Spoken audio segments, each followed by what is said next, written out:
पहले दिन की कक्षा समाप्त हुआ, उसके छुट्टी हो जाती है। अनुज कहाँ है जी? सर गया है पापा को खाना देने, आज आएगा नहीं क्या? नहीं सर। आज की स्कूल अनुज अब कक्षा 5 में धीरे धीरे बड़ा हो रहा है और अपने घर के कार्यों में सहयोग देना शुरू कर दिया है, तो गया है पापा को खाना देने स्कूल छोड़ के। अगले दिन की कक्षा लगती है, लेते हैं बच्चों का।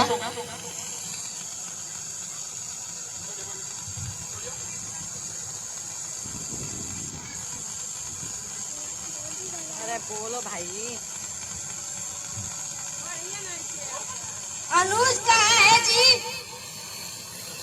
सर गया है रुपया कराने। पढ़ेगा कि रुपया कराएगा? इस तरह से बच्चा कभी आता है कभी नहीं आता है, और आज का भी क्लास छुट्टी हो जाती है। इसका धीरे धीरे अनुज कोर्स में पीछे होने लगता है, क्योंकि क्लास तो आता ही नहीं है। फिर अगले दिन की कक्षा लगती है। अनुज नहीं आया क्या जी आज भी? नहीं सर, गया है सतवार बाजार कराने।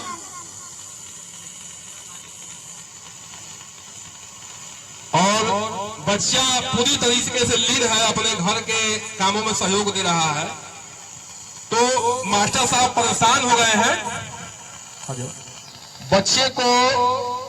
बच्चे की जो है शिकायत के लिए उसके माता पिता को बुला रहे हैं।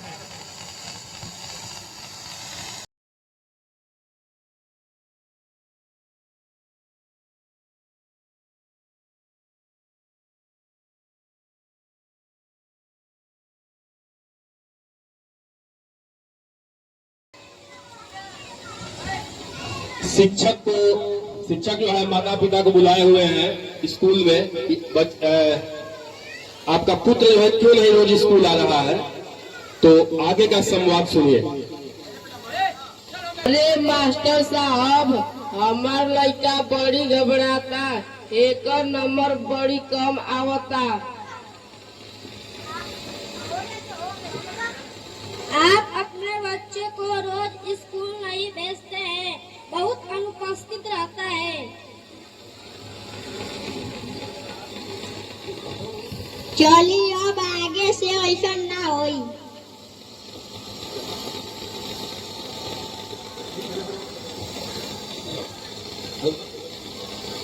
कक्षा 4 तक अनुज अपने कक्षा में फर्स्ट आता है, लेकिन 5 में अनुपस्थित होने की वजह से उसके नंबर गड़बड़ा जाते हैं, इसलिए उसके माता पिता आते हैं। कुछ दिनों तक तो शिकायत के बाद अनुज स्कूल आता है, लेकिन फिर से जो है वही हाल हो जाता है। कभी रुपया कराने, कभी सातवार जाना, कभी घर के काम में हाथ बटाना। पेरेंट्स टीचर मीटिंग में सर बुलाते हैं फिर से माता पिता को। आप अपने बच्चे को रोज स्कूल नहीं भेजते हैं, पढ़ाई सीढ़ी की तरह है, अगर एक जगह गड़बड़ हुआ तो पढ़ाई बोझ बन जाती है और बच्चे पढ़ाई से भागने लगते हैं। ठीक बा मास्टर साहब, घर में बहुत काम बा, लड़का तनी हाथ बटा दी तो क्या हो जाए। बच्चे का स्कूल छुड़वाकर काम कराते हैं, पढ़ाई से जरूरी कोई काम नहीं। मास्टर साहब समझाते हैं कि पढ़ाई से बढ़ के कोई काम नहीं है, उसको आप रोज स्कूल भेजिए। लेकिन धीरे धीरे बच्चा बड़ा होता है, पढ़ाई से मन हटने लगता है उसका, क्योंकि कोर्स भारी होने लगता है, कभी आता है कभी नहीं आता है। और जो उसके साथी है लगातार क्लास आते हैं, विषय को समझते हैं, क्लास में अच्छा नंबर लाते हैं, उनका पढ़ाई में मन भी लगता है, क्योंकि वो मेहनत करते हैं तो उनको ऐसी सफलता भी मिलती है। धीरे धीरे वो आगे बढ़ जाते हैं और अपने जीवन में अच्छा करते हैं। अनुज पढ़ाई छोड़ देता है, गलत संगत का शिकार हो जाता है। महावीर और नंदू, महावीर इंजीनियर बन जाता है और नंदू डॉक्टर बन जाता है। 20 साल बाद वो सोचते हैं कि तो आपस में फोन से बात करते हैं कि चलो थोड़ा गांव घूम के आते हैं। थोड़ा और उधर जा, और उधर जा, जाओ जी।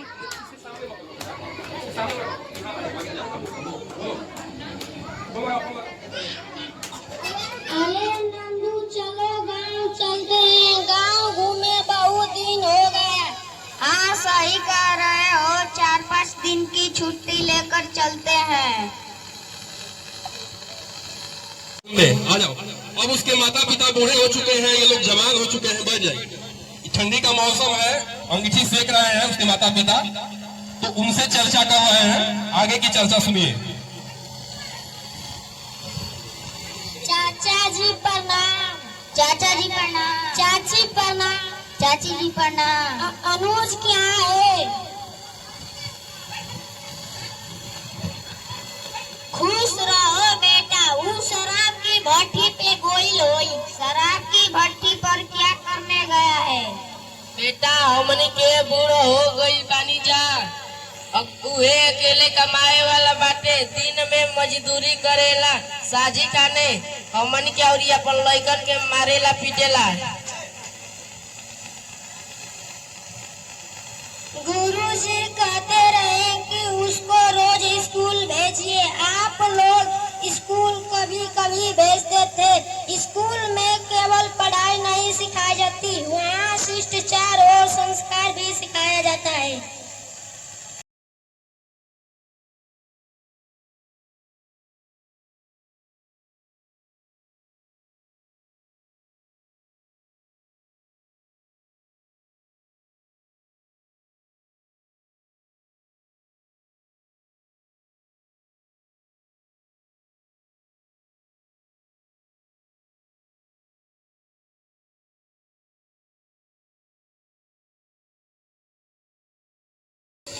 ये क्या हाल बना रखा है? ये सब छोड़ दो और नई जिंदगी शुरू करो। जितना कमाते हो उसी पैसे को सही जगह खर्च करो और अपने बच्चों को रोज स्कूल भेजो ताकि उनका भी भविष्य तुम्हारे जैसा ना हो। ताली बजा दीजिएगा बच्चों के लिए। इस जरूर भेजिए, रोज भेजिए। कोई भी काम पढ़ाई से बढ़ के नहीं है। तो बहुत ही अच्छा प्रस्तुति किया, बच्चों ने बहुत ही मेहनत किया था इसके लिए। चलिए अगले कार्यक्रम